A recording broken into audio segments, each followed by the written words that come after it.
સમાજવાદી પાર્ટીના વિરોધ વચ્ચે લોકસભામાં લોકપાલ બિલ પસાર કરાયો। હવે આ બિલ રાષ્ટ્રપતિને મોકલવામાં આવશે। કેન્દ્રીય માનવ સંસાધન પ્રધાન કપિલ સિબ્બલે ગૃહમાં લોકપાલ બિલ રજૂ કર્યો હતો, જેના પર ચર્ચા કરાઈ હતી। ચર્ચા દરમિયાન વિપક્ષના નેતા સુષ્મા સ્વરાજે લોકપાલ બિલ મામલે શ્રેય લેવાની હોડ લાગી હોવાનું કહ્યું હતું।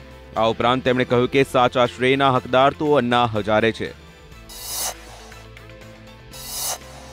તો બીજી તરફ કોંગ્રેસના ઉપાધ્યક્ષ રાહુલ ગાંધીએ બિલ મામલે કેન્દ્ર સરકારની પીઠ થાબડી હતી અને સરકાર સક્ષમ બિલ લાવી હોવાનું કહ્યું હતું। તો આ તરફ સમાજવાદી પાર્ટીના સુપ્રીમો મુલાયમસિંહ યાદવે લોકપાલ બિલ પર સવાલ ઉઠાવ્યા હતા અને કહ્યું હતું કે હાલમાં સક્ષમ કાયદો હોવા છતાં સરકાર શા માટે લોકપાલ બિલ લાવી રહી છે। મુલાયમસિંહનું સંબોધન પૂર્ણ થતા સમાજવાદી પાર્ટીના સભ્યોએ ગૃહમાંથી વોકઆઉટ કર્યું હતું। તો બીજી તરફ રાલેગણ સિદ્ધિમાં ઉજવણીનો માહોલ જોવા મળ્યો। બિલ પસાર થતા અન્ના હજારેએ પોતાના ઉપવાસ તોડ્યા હતા અને તિરંગો ફરકાવી ખુશી વ્યક્ત કરી હતી। લોકપાલ બિલ મામલે એક સમયે સામસામે આવી જનાર અન્ના હજારે અને કોંગ્રેસ હવે એકબીજાને પત્ર લખી પ્રશંસા કરી છે। અન્નાએ રાહુલ ગાંધીને લખેલા પત્રમાં જણાવ્યું હતું કે લોકપાલ બિલને પસાર કરાવવા માટેની તમારી પ્રતિબદ્ધતાનું હું સ્વાગત કરું છું। તો બીજી તરફ રાહુલ ગાંધીએ અન્નાને વળતો પત્ર લખીને કહ્યું હતું કે તમારા પત્રથી મને ઘણું જ પ્રોત્સાહન મળ્યું છે। દેશને મજબૂત લોકપાલ આપવાના કાર્યમાં અમે તમારી ભૂમિકાનો આદર કરીએ છીએ અને તમારા સમર્થન બદલ આભાર વ્યક્ત કરીએ છીએ। તો લોકસભામાં પાસ કરાયેલા લોકપાલ બિલ અંગે કેન્દ્રીય सूचना અને માહિતી પ્રસારણ પ્રધાન મનીષ તિવારીએ જણાવ્યું કે और ये जो सफर एक शुरू हुआ था सूचना के अधिकार के कानून से 2005 में, वो एक नए पड़ाव पर पहुंचा है लोकपाल का कानून पारित होने के बाद। तो इसलिए इस बात का मूल्यांकन देश की जनता करेगी कि पिछले 10 वर्ष में यूपीए की सरकार ने किस तरह से प्रशासन में और राजकाज जो चलाने की प्रक्रिया है उसमें पारदर्शिता लाने के लिए आगे बढ़कर कदम उठाए।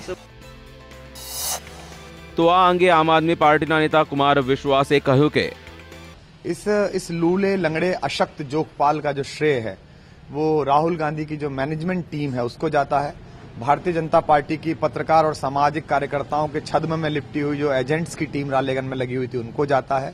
इसका श्रेय उन सब लोगों को जाता है जिन्होंने भाजपा और कांग्रेस की जो दिल्ली में बुरी गत हुई है आम आदमी पार्टी के सामने, उस प्रवाह से घबराई हुई जो पूरी पॉलिटिकल क्लास है जो बचना चाहती है जनता के आक्रोश से, उन सबको जाता है। तो बीजी तरफ सपाना नेता शैलेंद्र कुमार और भाजपा नेता कीर्ति आजादे कह્યું કે देखिए, समाजवादी पार्टी ने शुरू से इसका विरोध किया है। इस देश के अंदर जितने भी संवैधानिक रूप से जो संविधान बने हैं उसका इम्प्लीमेंट सही तरीके से नहीं हो पा रहा है। और चाहे वो आईपीसी धारा हो, आईपीसी कोई भी धारा हो, अगर उस पर सख्ती से अमल हो और सभी की जांच बहुत ही गहन तरीके से हो तो मेरे ख्याल से पनिशमेंट अवश्य मिलेगा। Although I think this bill could have been much better, but at least that's a beginning, and I hope the Lokpal bill is passed. And as time comes, when we get back into power in 2014, then we'll try and make it a better Lokpal. અમેરિકામાં ભારતીય રાજદ્વારીના થયેલા અપમાન મુદ્દે દેશભરમાં જનતાનો જબરદસ્ત આક્રોશ જોવા મળ્યો।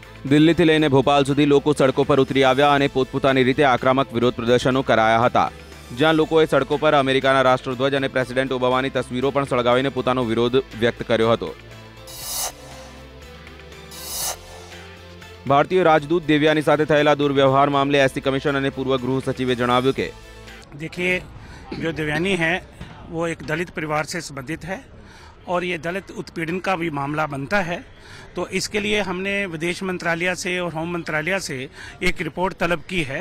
वैसे ही व्यवहार करें जैसे कि वो हमारे काउंसलर या डिप्लोमेटिक पदाधिकारियों के साथ करते हैं। उनके भी कोई काउंसलर या डिप्लोमेट प्रभारी पदाधिकारी अगर इन वायलेशन ऑफ लॉ हो, चाहे कोई भी लॉ हो, माइनर सा लॉ हो, हम लोग को वैसे ही कार्रवाई करनी होगी जैसा कि उन्होंने हमारे पदाधिकारी के साथ किया। तभी जाकर के उनको बोध होगा कि उन्होंने क्या किया। સમગ્ર દેશમાં બેંકના કર્મચારીઓ હડતાલ પર ઉતર્યા છે, જેમાં કોલકાતા, કાનપુર અને સિલિગુડીમાં પણ બેંકના કર્મચારીઓ હડતાલ પર ઉતર્યા હતા, જેના પગલે કરોડો રૂપિયાના બેંક વ્યવહાર ઠપ્પ થઈ ગયા હતા। પડતર પ્રશ્નો મામલે બેંક કર્મચારીઓ અને સરકાર વચ્ચેની વાતચીત નિષ્ફળ થઈ જતા બેંક કર્મચારીઓ 24 કલાકની હડતાલ પર ઉતર્યા છે। જમ્મુ કાશ્મીરના કુપવાડા જિલ્લામાં સુરક્ષા દળો અને આતંકવાદીઓ વચ્ચે અથડામણ થઈ હતી, જેમાં એક આતંકવાદી ઠાર મરાયો હતો. અધિકારીના જણાવ્યા અનુસાર શ્રીનગરથી 135 કિલોમીટર દૂર કુપવાડા જિલ્લાના કમિનાર ગામમાં રાષ્ટ્રીય રાઇફલ્સ અને રાજ્ય પોલીસના વિશેષ અભિયાન દળના જવાનો અને આતંકવાદીઓ વચ્ચે આ અથડામણ થઈ હતી. રાજધાની દિલ્હી સહિત ઉત્તર ભારતમાં ઠંડીએ જોર પકડ્યું છે. ઠંડીની સાથે ગાઢ ધુમ્મસ પણ છવાતા જનજીવન સહિત રેલ અને હવાઈ મુસાફરીને મોટી અસર પહોંચી છે. રાજધાની દિલ્હી એનસીઆરમાં ધુમ્મસને કારણે મોટી અસર પહોંચી છે. વિઝિબિલિટી ઓછી થઈ જતા વાહન ચાલકોને મોટી મુશ્કેલીનો સામનો કરવો પડી રહ્યો છે. મોટાભાગની ફ્લાઇટ અને ટ્રેન મોડી પડતા સ્ટેશન પર મુસાફરોને કલાકો સુધી મુસાફરી માટે રાહ જોવાની સાથે મુશ્કેલીનો સામનો કરી રહ્યા છે. ક્રિસમસને હવે ગણતરીના દિવસો જ બાકી રહ્યા છે, ત્યારે બેંગલુરુમાં 39માં એન્યુઅલ કેક એક્ઝિબિશનનું આયોજન કરવામાં આવ્યું હતું.